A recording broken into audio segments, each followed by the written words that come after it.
Tigers in Malaya were more than just majestic predators of the jungle. They were powerful symbols embedded in the local folklore and daily lives of the people. Tigers were both revered and feared, with stories aplenty of both the awe-inspiring power of nature's top predator and the dark mysticism of local beliefs. In the first of a three-part video series, we will set upon a journey through these stories.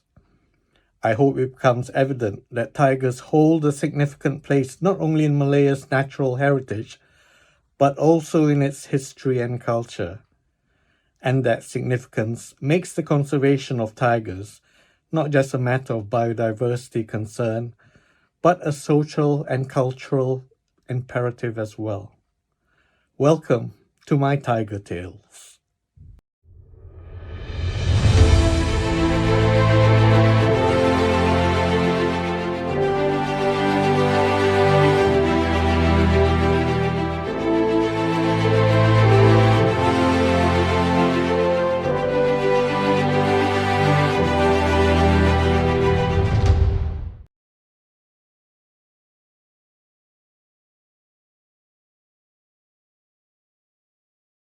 In the dense jungles of Colonial Malaya, the tiger was more than just an unseen predator. It was a legend. The tiger has featured prominently in Malay culture and history throughout the centuries, both as a symbol of authority, power, and respect, as well as an object of terror, superstition, and destruction. Feared and revered in equal measure, the tiger stalked not only the forest undergrowth, but also the imaginations of the people. In this video, we'll journey into the heart of Malayan folklore, where the tiger emerges as both a symbol of raw power and a creature woven into tales of mystery, magic, and cultural memory. This potent symbolism lives on today, not just in stories, but proudly in the national identity itself. For example, some of you will be very familiar with the Jatinegara Malaysia, the Malaysian coat of arms, comprising a shield with two tigers supporting it. The origin of that coat of arms can actually be traced to the formation of the Federated Malay States, the FMS, in 1895. The FMS coat of arms, like its modern successor, also featured two tigers supporting the shield. The founding of the Federation of Malaya in 1948 led to a revision of the coat of arms for a more complete representation of the 11 states of the Federation. But again, those two tiger sentinels are still a prominent part of it. Not many people are aware that the flag of the Federated Malay States, introduced in 1905, also featured a tiger in full leap, and this flag remained in use until the 1950s. Another flag to feature the tiger was the flag of the state of Kedah that was used from 1821 until 1912. This was a red flag with a pouncing tiger representing the Sultanate of Kedah. The historical flag of the state of Kelantan that was in use from 1912 until 1923 also featured a tiger shaped in blue calligraphic script on a white background. The main body of the tiger is taken from verse 13, Surah Al-Saf of the Quran, which reads, "And you will obtain another favor that you love, victory from Allah and an imminent conquest, and give good tidings to the believers." For the stamp collectors among you, some of the earliest postage stamps issued in the Malay Peninsula featured the tiger. In 1892, Perak issued stamps with an image of a leaping tiger, and this was followed by stamps featuring the image of a tiger's head from 1895 until 1899. Other states followed the same design soon after.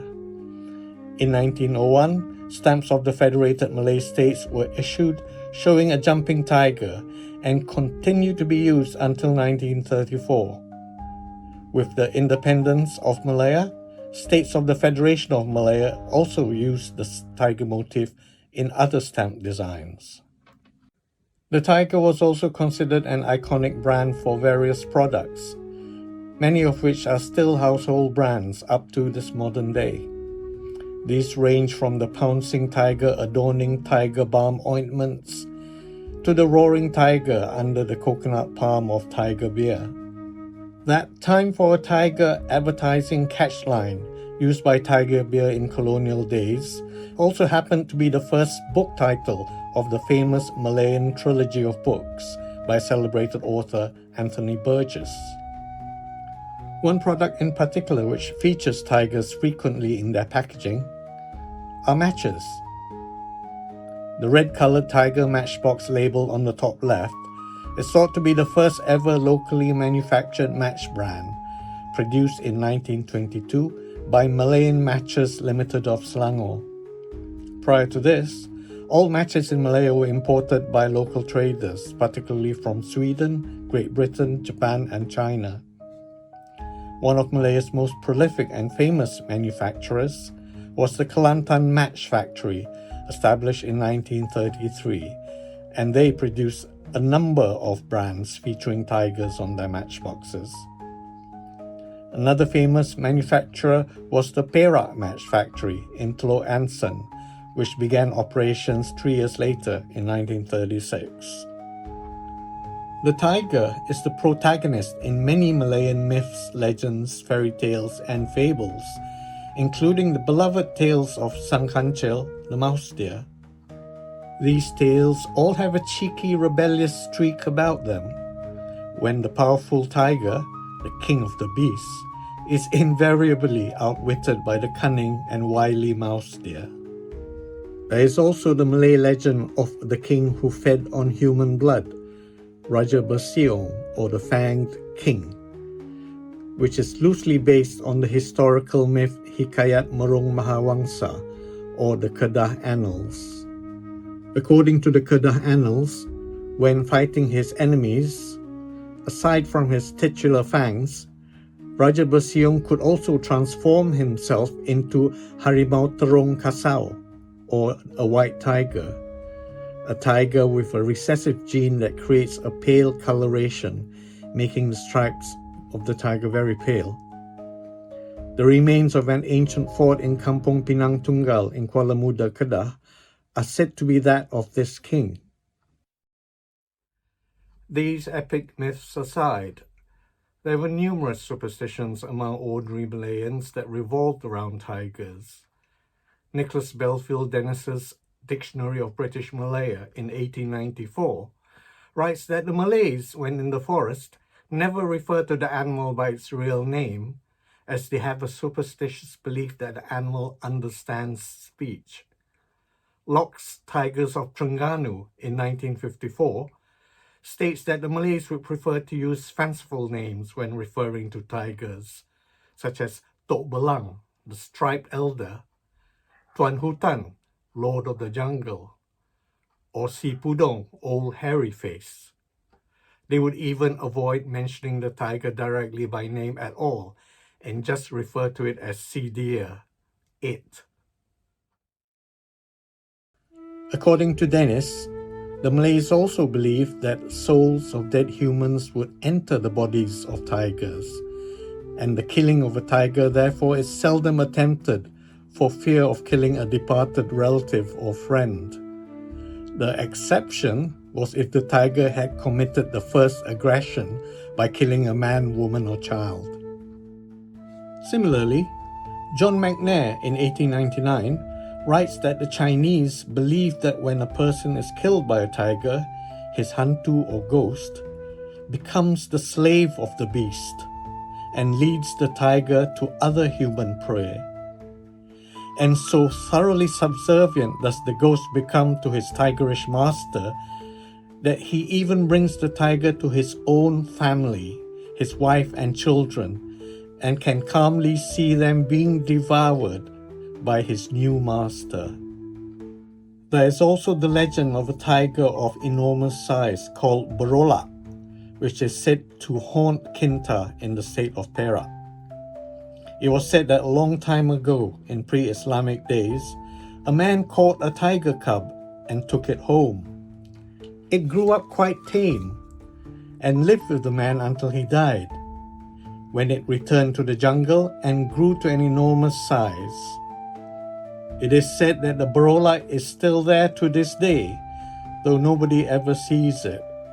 It does no harm, but sometimes very large tracks are seen, and men hear its roar, which is so loud that it can be heard from Cemor to Batu Gajah. When heard in the dry season, it is a sure omen of rain in 15 days' time.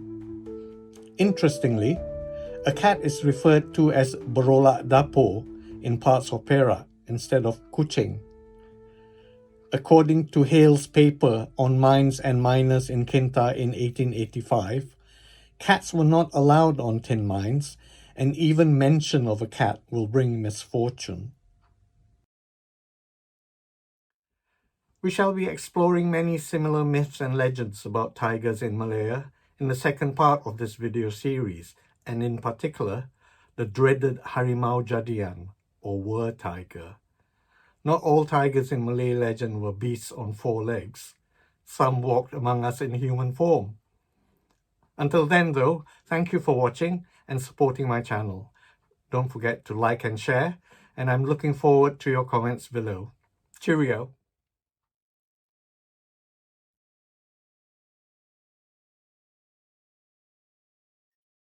Imagine you are in a quiet Malay village as darkness descends at dusk. The jungle shadows are deepening. The cool evening breeze gently blows through the windows, and an eerie silence falls upon the place. Suddenly, you hear the distant roar of a tiger echoing through the trees. But you know this haunting roar is not from an ordinary beast. It could be the Harimau Jadian, or Were Tiger, a man who walks among us by day, but stalks the forest as a tiger by night. These tales are not just stories whispered around firelight. They're woven into the culture, spirituality, and even the historical colonial records of the Malay world.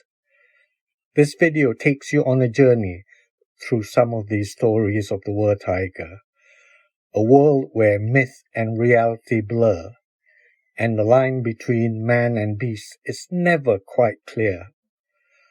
Welcome to part 2 of my tiger tales from Colonial Malaya.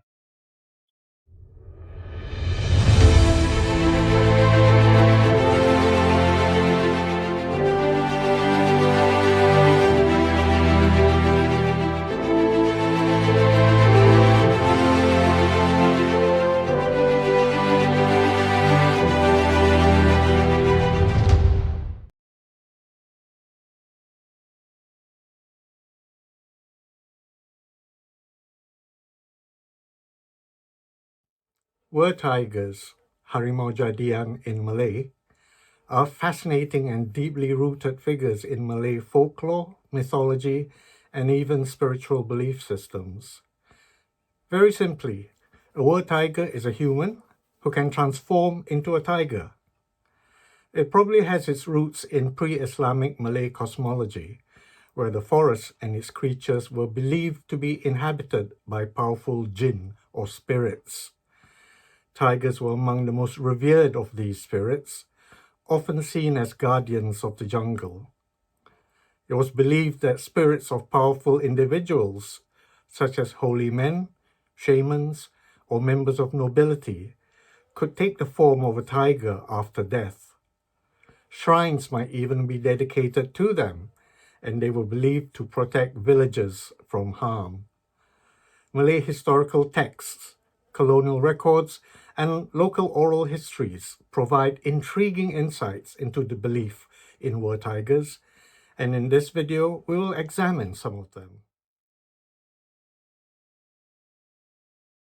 Recorded historical accounts of were-tigers in the Malay Peninsula date back to the days of the 15th century Malacca Sultanate. Mills and Blackden's History of British Malaya notes that one of the earliest references to were-tigers comes from an early 15th century Ming Chinese source, where accounts from Chinese travelers to Malacca stated that in the town are tigers which turn into men. They enter the markets and walk about with people, but if they are recognized, they are captured and killed. These were-tiger problems appear to have persisted after Malacca's capture by the Portuguese in 1511. Godino Derrida, in his 1613 description of Malacca, said that Dom Jorge de Santa Lucia, the first bishop of Malacca, tried to put a stop to a killing spree by were-tigers terrorizing the city by solemnly excommunicating them in 1560. Derrida writes, "The bishop decided to put a stop to the evil done by tigers who came by night to Malacca to kill unresisting women and children. Thinking them to be forest dwellers from the interior who could change themselves from men into tigers, the bishop wished to excommunicate them and offered up public prayers in the cathedral church. After the High Mass and the procession of the Feast of the Assumption of Our Lady of the Fortress, he solemnly excommunicated these tigers. Since that time, they have never entered the villages, nor killed men, women, or children, and Christians thank God for it. Many natives, struck by this miracle, were converted in the year 1560. Gunung Ledang, or Mount Ophir, is a mountain located in the Tangkak district of the southern Malaysian state of Johor. The Sejarah Melayu or Malay Annals tells the story of the Putri Gunung Ledang, a mythical fairy princess who lived on the mountain and was courted, unsuccessfully, by the Sultan of Malacca. Derrida's description of Malacca notes that the forest surrounding the mountain was occupied by tigers who guard the princess residing there.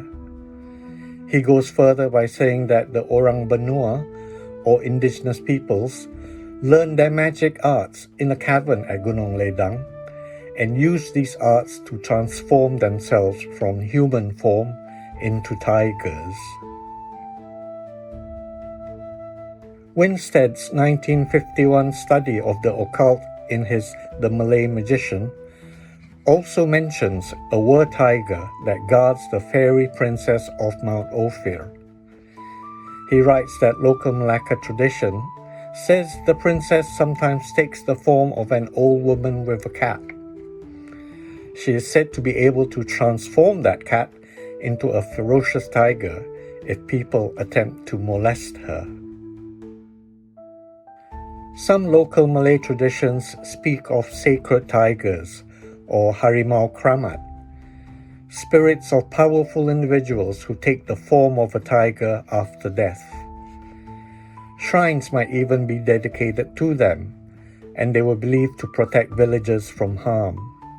According to Locke's Tigers of Terengganu, there is a Malay grave in Tanjung Karang, near the mouth of the river Selangor, located at the foot of a fig tree, where pilgrimages and offerings are made by Malay and Chinese visitors. It is said that a certain Raja Abdullah fell in love with a maiden named Miriam, who then disappeared and was supposed to have been taken by the spirits. Raja Abdullah died and was buried at the foot of the fig tree. It is said that if you chance to meet a very large tiger walking along the nearby beach, let it pass unharmed. It is only Raja Abdullah's spirit, and in proof thereof, you will see that it leaves no tracks on the sand.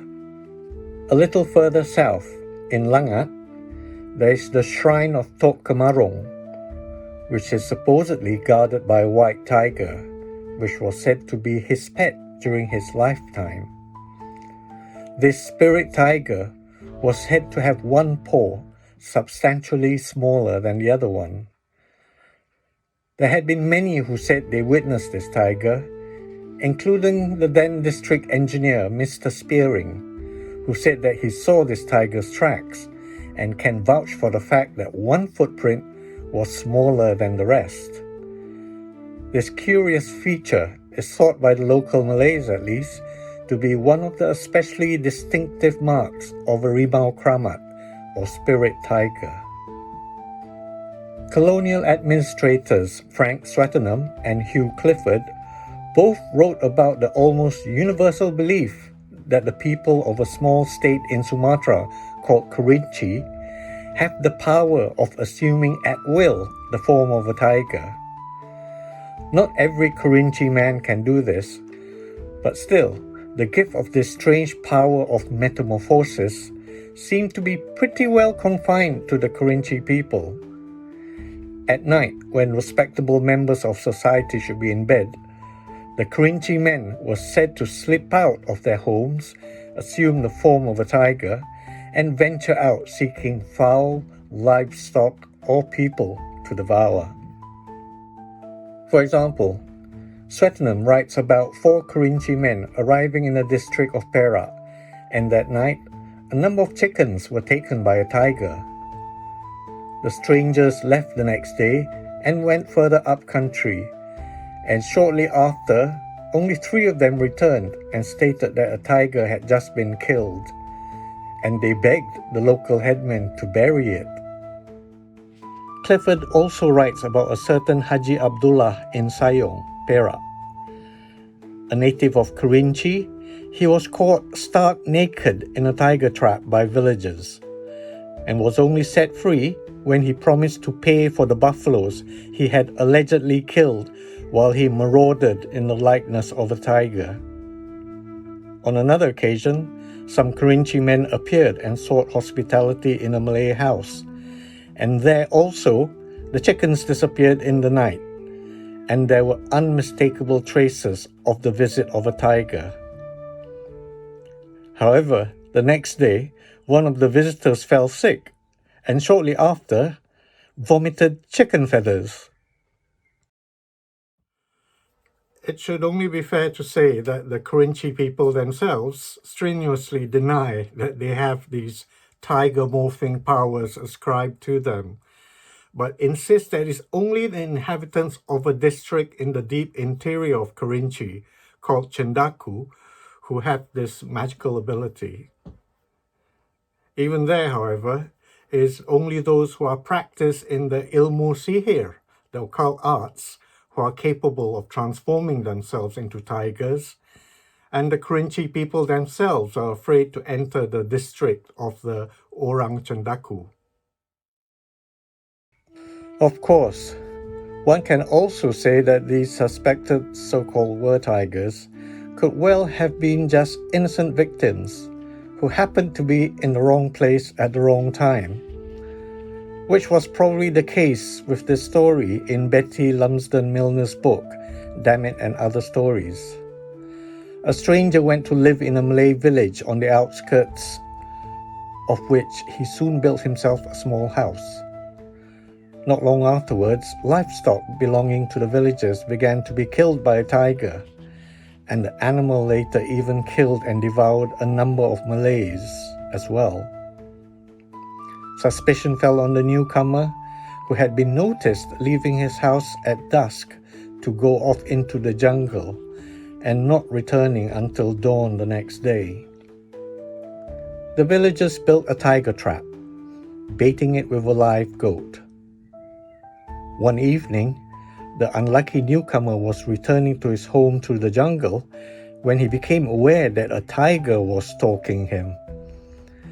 There were no suitable trees into which he could climb, and seeing the new trap, he ran to it, and the great door came crashing down, trapping him inside, but at least keeping the tiger safely outside. Not long after dawn, the following morning, the man's shouts attracted the people from the village. They gathered round the trap. He explained to them what had happened, But instead of releasing him, they maintained that his presence inside the trap was proof that he was a war tiger, now back in human form. Without further ado, they took up their spears and stabbed the poor man to death. Clifford also writes about the Slim River war tiger. The tale starts with a girl who shockingly discovered that she married the war tiger, Haji Ali. The unfortunate bride woke up one morning at first light to see him climbing the stairs into the house, possessing his human head, but having the body of a tiger. As the horrified girl watched, the body gradually turned into that of a man, the process finally ending with the disappearance of the tail. Rather naturally, the girl ran away, and nothing would persuade her to return to her husband. Some weeks later, the headman of this village followed the tracks of a tiger which he had shot at and lamed at the front leg. He found that the tracks took him to the steps of Haji Ali's house, and Haji Ali was missing. Much later, a traveler brought news to the headman that Haji Ali had settled down in another neighborhood. He had apparently suffered some form of accident, since his right leg was gnarled and twisted, and he walked with a limp, as though the bones had been shattered by a gunshot wound. In Tigers of Terengganu, Locke writes that in Negeri Sembilan, there's a settlement of war tigers on Gunung Angsi who, in human form during the day, study, farm, and live as ordinary people. They were led by a tiger king called Datuk Paroi. There is a place bearing his name on the road between Seremban and Kuala Pilah called Keramat Tok Paroi, and it is considered by Malays, Chinese, and Indians to be well worth visiting to offer up prayers and to make small offerings. There was another tiger king who is said to occupy Gunung Ledang in Johor, Tok Gunung Ledang. He and his tiger warriors are reputed to have once had a battle with Datuk Paroi, who defeated them all, although fighting single-handed. However, Datuk Paroi lost his tail in this skirmish, and subsequently, the hill where they fought was called Bukit Putus, or Broken Tail Hill. Bukit Putus, by the way, is also the site of a major battle in 1875 when British Gurkhas stormed and captured a strong Malay stockade, earning their commander, Captain George Channa, a Victoria Cross, the first to be won in Malaya. But you'll probably hear more about that in a separate video from me later. Winstead's study of Bomos, or shamans, revealed a strong link with tigers, whom he said was the Malay shaman's first intermediary between the normal and the supernatural worlds. In Perak and Selangor, shamans at a seance will, like a tiger, growl and sniff and crawl under mats and lick the bodies of a patient. Dogs and cats were also forbidden at seances for fear the shaman would seize and devour it while in his tiger state. During the seances of a particular shaman in Kelantan, witnesses had testified a tiger appears at least once in almost each of them. The phenomenon of Malayan war tigers certainly seems to have been a global sensation in the 1930s, and even inspired a Hollywood blockbuster.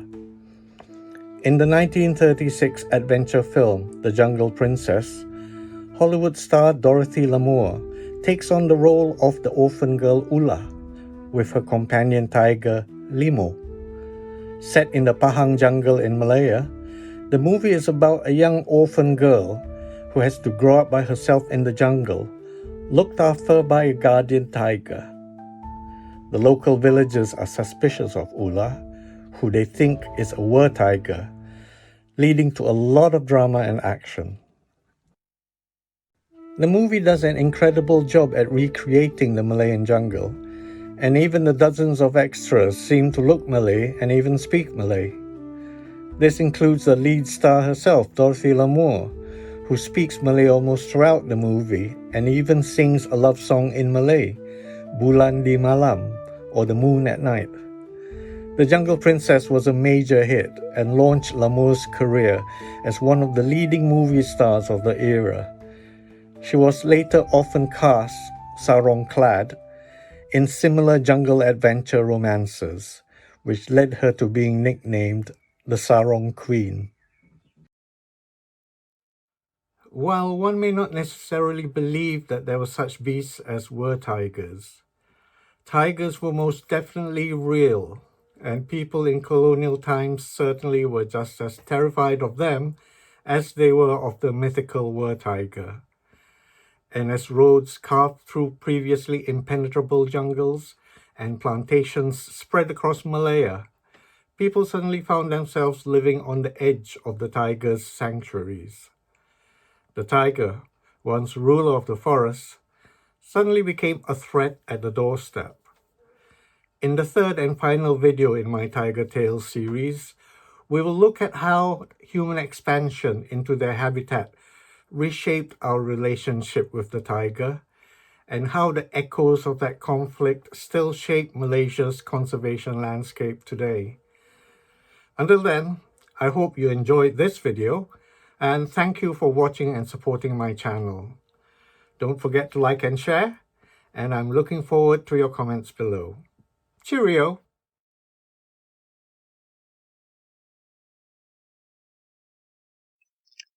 By the final quarter of the 19th century, the Malayan landscape was undergoing dramatic change. Dense forests gave way to sprawling rubber plantations and tin mines. New roads, railways, and towns transformed the land into a booming colonial economy.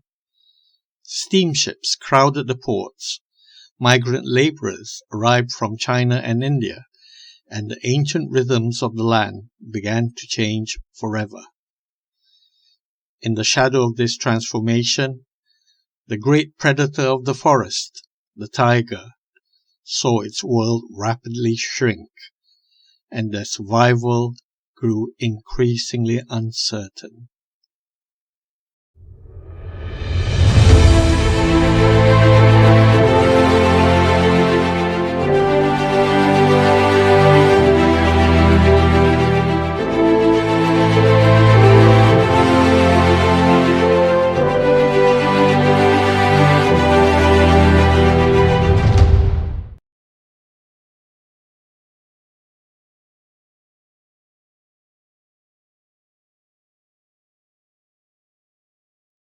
For centuries before the arrival of the British, the tiger was both feared and revered across Malaya.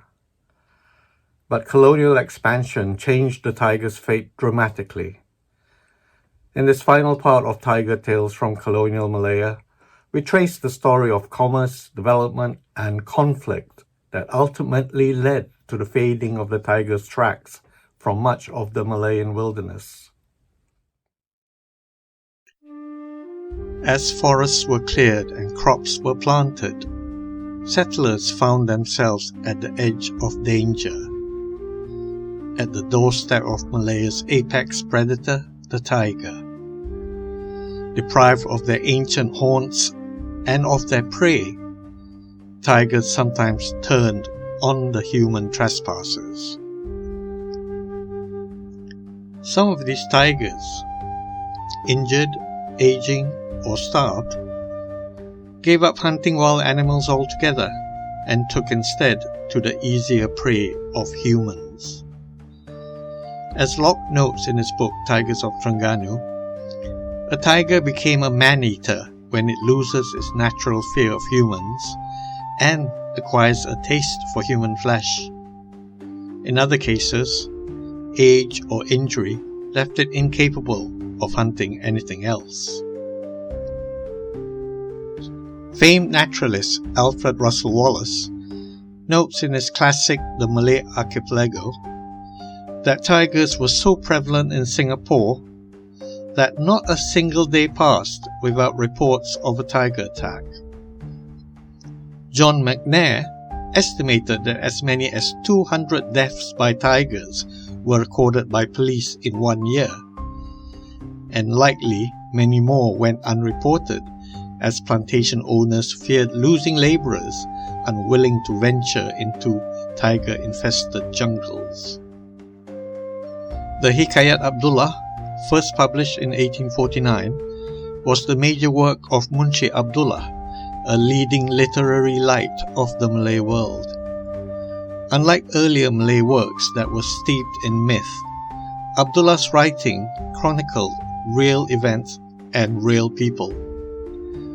One memorable story describes how the British resident of Malacca narrowly escaped a tiger attack. The British resident in Malacca, Colonel Farquhar, often went riding after his midday meal, and while passing Bukit Serindit one day, his horse suddenly halted. Sensing danger, it refused to go on, but Farquhar urged it forward. Just as they passed a roadside thicket, a tiger sprang, seizing only the resident's hat. Farquhar escaped unharmed, and the townsfolk declared, "Our resident is a lucky man, killed and come back to life. Surely he'll become a great man." In the state of Perak, not far from the old Dutch fort in Dindings on Pulau Pangkor, lies Batu Basurat, the inscribed rock. On its surface is a carving that appears to show a tiger mauling a child, alongside the date 1743 and the initials VOC, the Dutch East India Company. Local folklore claims that the child of a Dutch dignitary vanished there, and it was presumed he was taken by a tiger. In truth, the image is likely the coat of arms of the Dutch Republic then, a lion holding a sword and a bundle of 7 arrows representing its 7 provinces. On the rock, the sword is clearly visible, and the marks in the paw resemble arrows, not a child. Mysteriously, the carver added 3 stripes to the lion's back, possibly leading to the misidentification of it as a tiger. In 1835, G.D. Coleman, the Strait Settlement's Superintendent of Public Works, and a group of convict labourers constructing a new road through the jungle, were attacked by a tiger. Fortunately, the tiger crashed into Coleman's surveying equipment and ran away, leaving everyone unharmed. Tiger attacks persisted well into the 20th century. Locke records that between September 1949 and July 1951, one man-eater in Terengganu attacked 13 people near Kemasik. Only one of those survived. Even when people were spared, livestock suffered. Cattle, goats, and particularly buffaloes were easy prey for a desperately hungry tiger. This livestock was often the backbone of the rural economy, and for many, to lose a buffalo was to lose one's livelihood. Yet the buffalo was not always a passive victim. It could, and often did, fight back. Tiger-buffalo contests became a popular, if brutal, spectacle.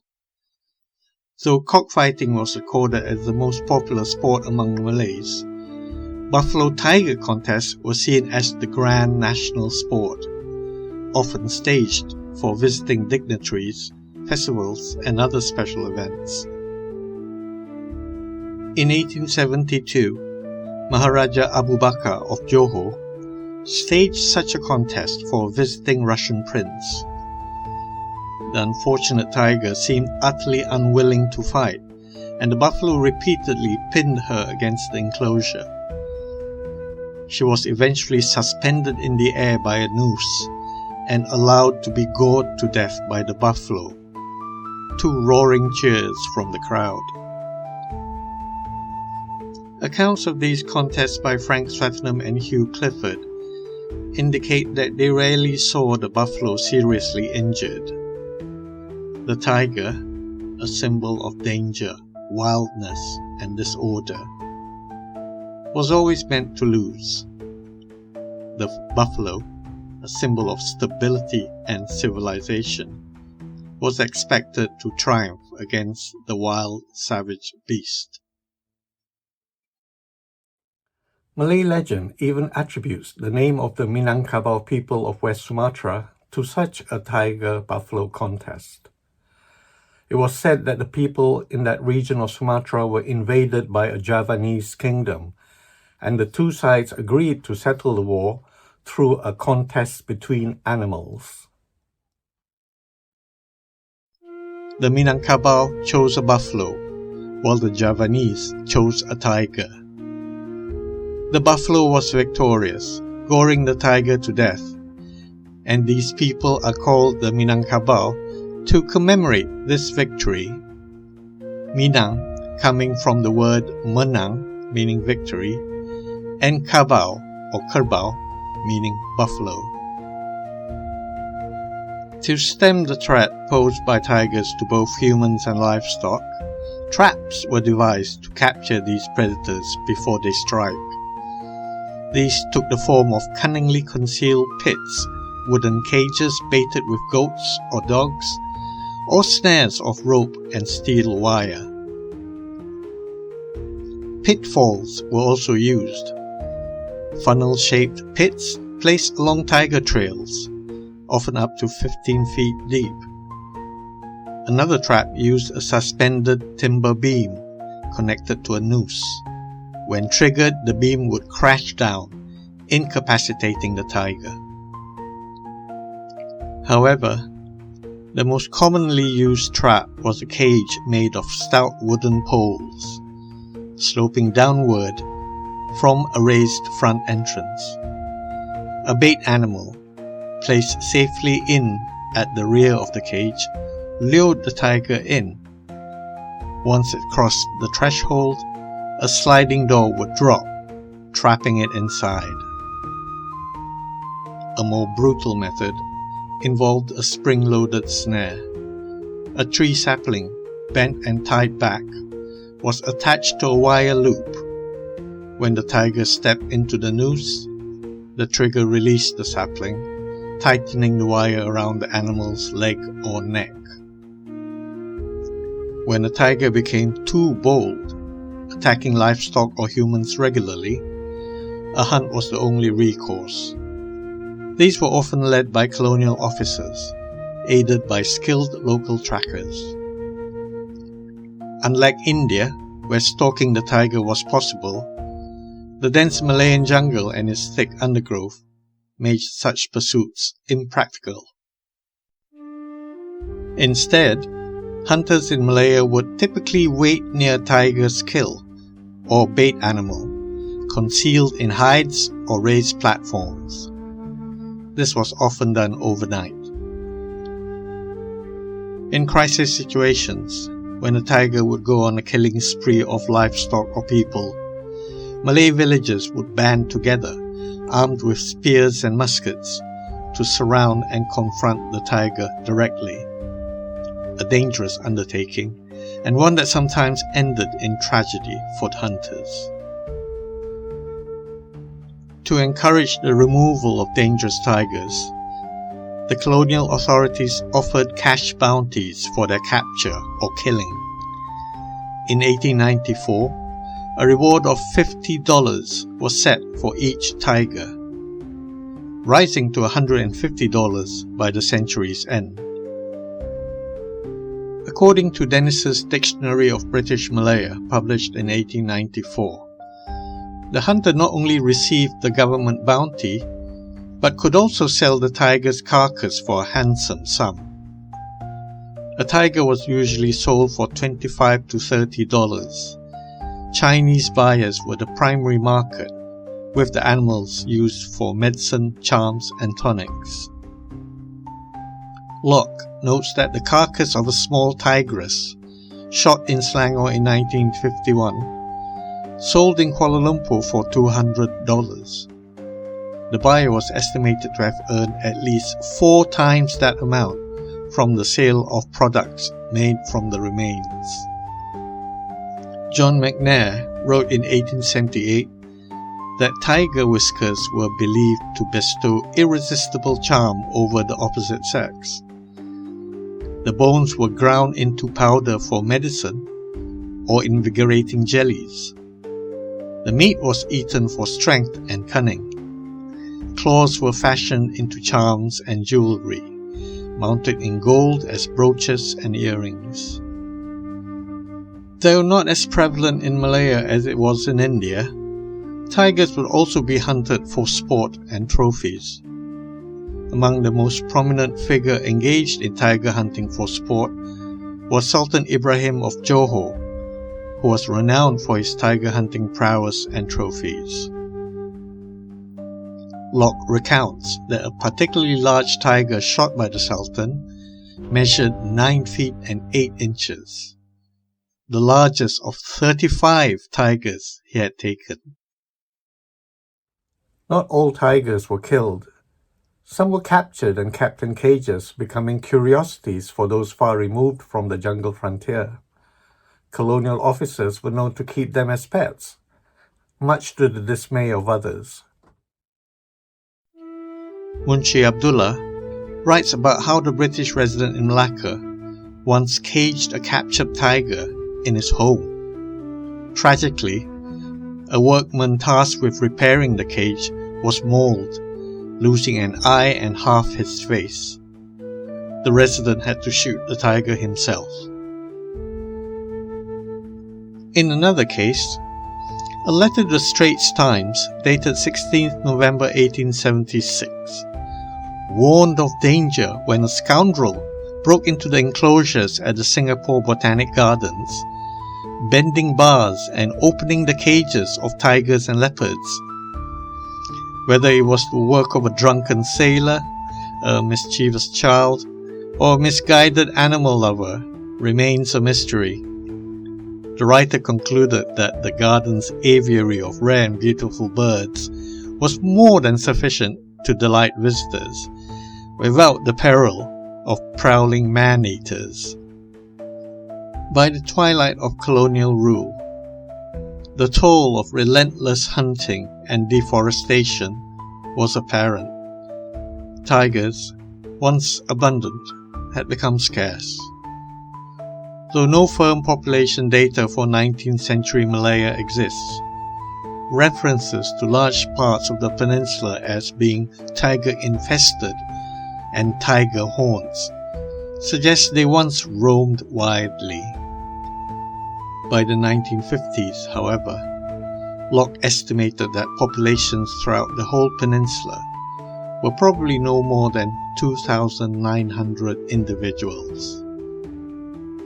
Today, according to the IUCN Red List of Threatened Species, that population is probably fewer than 150 individuals.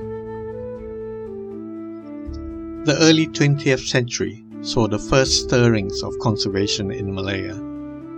Theodore Rathbone Hubbard, once an avid hunter, became a dedicated conservationist. He worked with the sultans of Pahang, Terengganu, and Kelantan to establish what became King George V National Park in 1939. Today, it is known as Taman Negara, Malaysia's national park. The park remains the most important stronghold for the Malayan tiger. Today, though greatly diminished, wild tigers still prowl the forests of Malaysia. Where once the axe and rifle ruled, there are now laws and guardians to protect the tiger's ancient domain. Wildlife reserves, parks, and other protected areas shelter them. Brave men and women patrol against the poacher's gun. Communities are learning to live once more in harmony with the forest and its king of the jungle. However, the continued survival of the tiger is far from certain. Today, as we face the challenges of habitat loss, illegal trade, and dwindling tiger populations, it is more important than ever to remember these tiger stories. In saving the tiger, we are also preserving an integral part of our history and culture for future generations. Where the tiger was once regarded as the guardian of the forest, we today must choose to stand as their guardians and that of the wilderness they inhabit. It is critical we support efforts to protect the tiger and its habitats. We must ensure the tracks they leave in the jungle do not fade away into oblivion, and the roar of the tiger will not fall silent in Malaysia's wilderness. Thank you for watching, and please show your support for my channel by liking and sharing this video, and subscribing to the channel. I also look forward to your feedback in the comments below. Until we meet again, cheerio!